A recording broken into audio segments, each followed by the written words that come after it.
வணக்கம். Welcome to MSD creations. இப்போ நம்ம பார்க்க போகிறது கருவேப்பிலை பொடி எப்படி பண்ணுறதுன்னு பார்க்கலாம். இதுவும் ரொம்ப ஒரு குயிக்கான ஒரு ரெசிபி தான். அதுக்கு தேவையான பொருட்கள் கருவேப்பிலை. இதை நான் நல்லா அலசிட்டு இந்த மாதிரி ஒரு பவுல் எடுத்திருக்கேன். நல்லா அலசிட்டு ஒரு நாள் அப்படி ட்ரை பண்ணி எடுத்திருக்கேன். காய வச்சு சன்லைட்டில் வேணாலும் காய வச்சுக்கோங்க. அப்படி இல்லைன்னா ரூம் டெம்பரேச்சர்லேயே ஒரு நல்ல பெரிய ஒரு தட்டில் போட்டு இது காய வச்சு எடுத்து வச்சுக்கோங்க. அப்புறம் கடலை பருப்பு ஒரு 4 டேபிள் ஸ்பூன் யூஸ் பண்ணுவோம். உளுத்தம் பருப்பு அது ஒரு 4 டேபிள் ஸ்பூன் யூஸ் பண்ணிக்கலாம். சீரகம் 2 டேபிள் ஸ்பூன் யூஸ் பண்ணுவோம். அப்புறம் இது ஒரு 1/2 டேபிள் ஸ்பூன் மிளகு யூஸ் பண்ணிக்கலாம். பெருங்காயம் 1/2 டேபிள் ஸ்பூன் யூஸ் பண்ண போகிறோம். அப்புறம் காரத்துக்கு தேவையான வரமிளகாய் ஒரு 10லிருந்து 12 வரைக்கும் வச்சுக்கலாம். நீங்கள் இது எதுக்கு அப்படின்னா உங்களுக்கு எவ்வளோ காரம் தேவையோ, ஏன்னா மிளகெல்லாம் ஆட் பண்ணுறதுனால உங்களுக்கு எவ்வளோ காரம் தேவையோ அதுக்கு தகுந்த மாதிரி நீங்கள் யூஸ் பண்ணிக்கலாம். புளி ஒரு சின்ன நெல்லிக்காய் அளவு பாருங்கள். ரொம்ப கம்மியாக தான் நான் யூஸ் பண்ணுறேன், நிறையா யூஸ் பண்ணல. புளி வேணுன்னா போட்டுக்கோங்க, அப்படி இல்லைன்னா ஆப்ஷனல் தான். ஆனால் நான் யூஸ் பண்ணுறேன். ஓகே, இப்போது இது என்ன பண்ணுறோம் அப்படிங்கிறத பார்க்கலாம். இது மாதிரி ஒரு பாத்திரத்தை எடுத்துக்கோங்க. ஃப்ரை பேனு ஒரு கடாய் எடுத்து வச்சுக்கோங்க. அதில் ஒரு 4 டேபிள் ஸ்பூன், ஒரு 3லேருந்து 4 டேபிள் ஸ்பூன் நான் கடலை எண்ணெய் யூஸ் பண்ணுறேன். நான் இப்படி டைரெக்டாக தான் போடுறேன். ஆனால் டேபிள் ஸ்பூன் நடந்தீங்கன்னா ஒரு 3 டேபிள் ஸ்பூன் இல்லைன்னா 4 டேபிள் ஸ்பூன் கடலை எண்ணெய் எடுத்துக்கோங்க. அதிகமான எண்ணெய் தேவையில்லை. இது கொஞ்சம் நல்லா காயட்டும், கொஞ்சம் சூடாக வரைக்கும் வெயிட் பண்ணலாம்.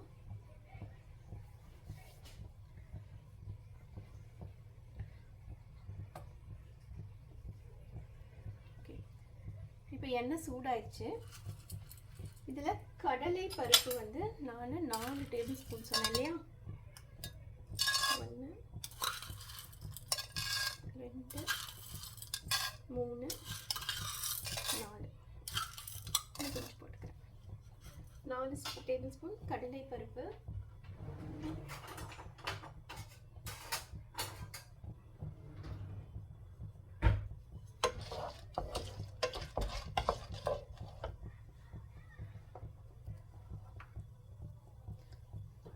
உளுத்தம் பருப்பு ஒரு 4 டேபிள் ஸ்பூன் போடுறேன்.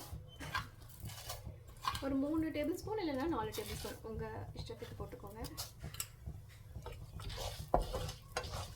இது நல்லா ஒரு பொன்னிறமாக ஆகிற வரைக்கும் நம்ம இதை வறுத்துக்கலாம்.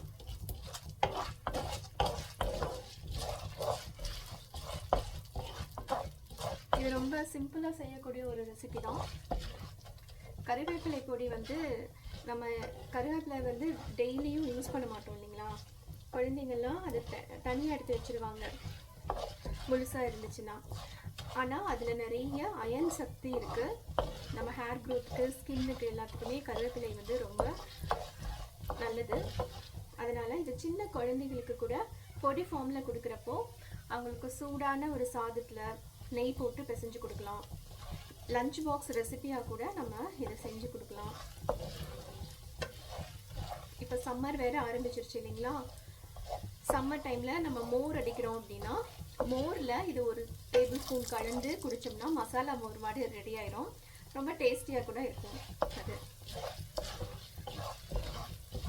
அப்புறம் நான் என் பொண்ணுக்கு எப்படி கொடுப்பேன் அப்படின்னா, தோசை போட்டுட்டு அந்த தோசைக்கு மேலே பொடி போடுவோம் இல்லையா, பொடி தோசை, அதுக்கு பதிலாக இந்த கருவேப்பிலை பொடியை ஒரு ஸ்பூன் அப்படி தூவி விட்டு அதில் கொஞ்சம் கீயோ இல்லை எண்ணெயோ போட்டுட்டு அதை கொடுப்பேன். அவள் ரொம்ப விரும்பி சாப்பிடுவான்.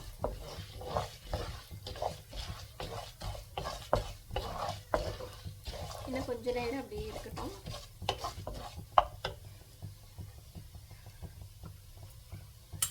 இந்த ஸ்டேஜில் நம்ம சீரகம் கொஞ்சம் ஆட் பண்ணிக்கலாம். நான் 2 டேபிள் ஸ்பூன் சீரகம் ஆட் பண்ணுறேன். ஓகே, கொஞ்சம் நல்லா அப்படி பொரிஞ்சு வரட்டும். சீரகம்லாம் நல்லா சேர்ந்து கலர் மாற ஆரம்பிச்சிருச்சு.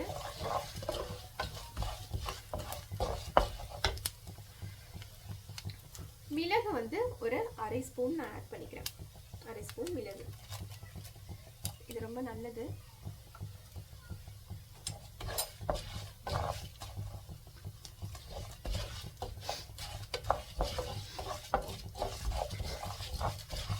ரொம்ப ப்ரௌன் ஆகக்கூடாதுங்க. இது மாதிரி பொன்னிறமாக வர வரைக்கும் வச்சிருங்க.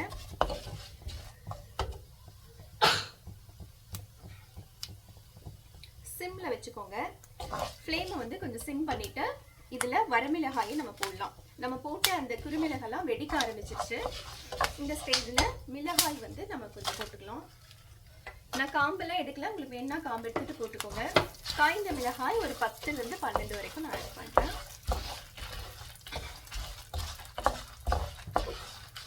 ஓகே, இதில் பெருங்காயம் ஒரு 1.5 டேபிள் ஸ்பூன்.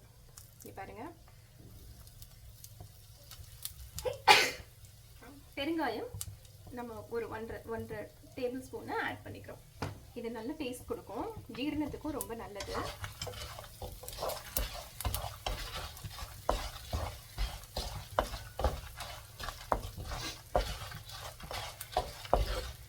இந்த பொடி வந்து நம்ம 1 மாதம் கூட வச்சு சாப்பிடலாம். இது எல்லாத்துக்குமே உண்டான ஒரு சைட் டிஷ்.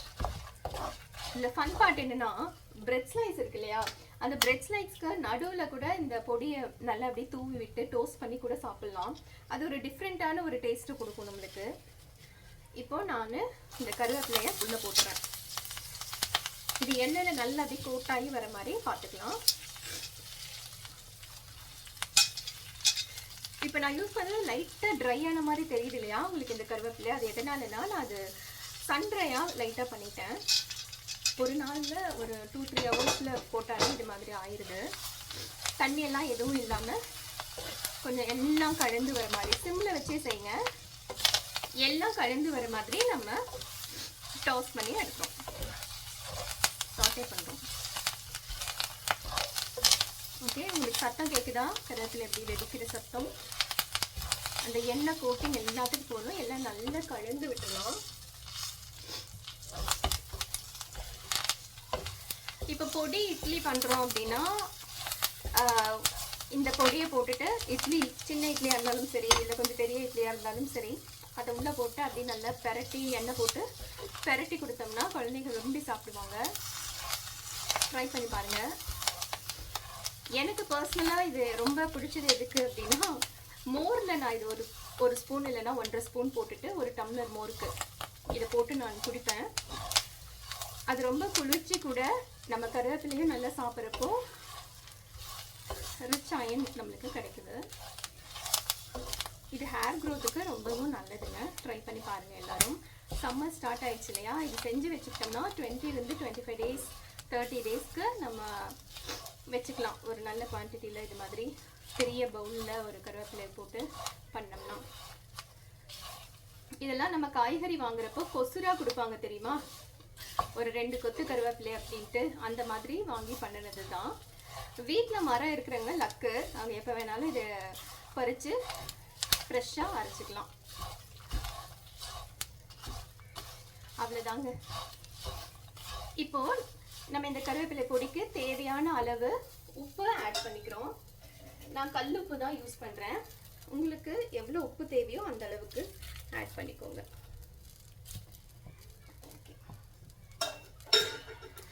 நிறைய பேர் இது கூட பூண்டு ஆட் பண்ணுவாங்க, அப்படியும் நம்ம செய்யலாம். இது நான் பிளெயினாக தான் செய்கிறேன். இது கூட பூண்டு பற்கள் ஒரு 10லேருந்து 15 பற்கள் ஆட் பண்ணி போட்டுட்டீங்க அப்படின்னா அது கருவேப்பிலை பூண்டு பொடி ஆயிடும். நான் இப்போ வந்து பூண்டு ஆட் பண்ணல, இது அப்படி தான் அரைக்க போகிறேன். சரி, கருவேப்பிலை நல்லா அந்த எண்ணெயில் கோட்டாகி லைட்டாக அப்படியே சடச்சடன்னு வெடித்து வந்துருச்சு. இந்த ஸ்டேஜில் நம்ம கடைசியாக நம்ம ஒரு சின்ன நெல்லிக்காய் அளவுக்கு புளி சேர்த்தா போதும். சரி, இந்த அளவு தான் நான் புளி சேர்க்குறேன். உங்களுக்கு தெரியுதா? இந்த அளவில் புளியை அப்படி போட்டுடுறேன். அவ்வளோதான். இது லைட்டாக சூடாகட்டும். இது பண்ணதுக்கப்புறம் நம்ம ஆற விட்டுறலாம். இது நான் ஃப்ளேமை கம்மியான ஃப்ளேமில் வச்சு தான் செய்கிறேன். அதே மாதிரி ஹை ஃப்ளேமில் வச்சு செய்ய வேண்டாம். இந்த அளவுக்கு ஆனாலே போதும். உங்களுக்கு அந்த சடச்சடச்சலன்னு வெடிக்கிற அந்த சத்தம் வந்து கொஞ்சம் கம்மியாயிடும். அந்த டைமில் நீங்கள் அதை ஆஃப் பண்ணிடலாம்.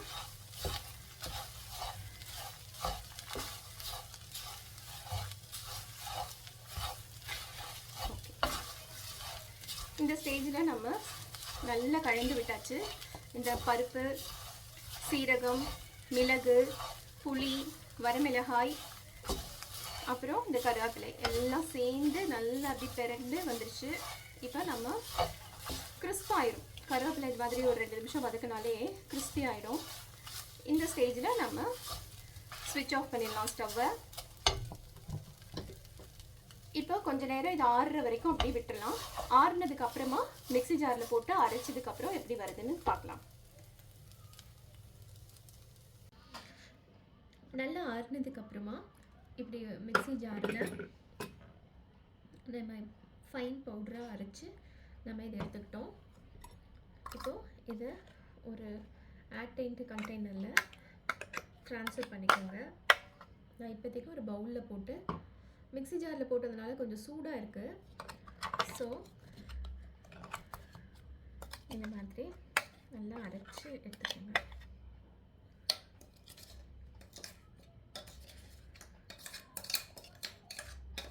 நமக்கு இப்போது இந்த பவுடர் நிறையவே நம்மளுக்கு கிடச்சிருச்சு. ஃபைன் பவுடராக இருந்தால் தான் நமக்கு நல்லாயிருக்கும். ஏன்னா நம்ம மோரில் கலக்கி கொடுக்கறதுக்கு அதுக்கெல்லாம் ஃபைன் பவுடராக இருந்தால் தான் நல்லாயிருக்கும். வாயில் தட்டுப்படாமல் இருக்கும். குழந்தைங்க நல்லா இதை விரும்பி சாப்பிடுவாங்க. இது டேஸ்டியான ஒரு ரெசிபி தான். நீங்கள் எல்லாருமே ட்ரை பண்ணி பார்க்கலாம். இந்த ரெசிபி உங்களுக்கு பிடிச்சிருந்ததுன்னா please like, share and comment. நன்றி.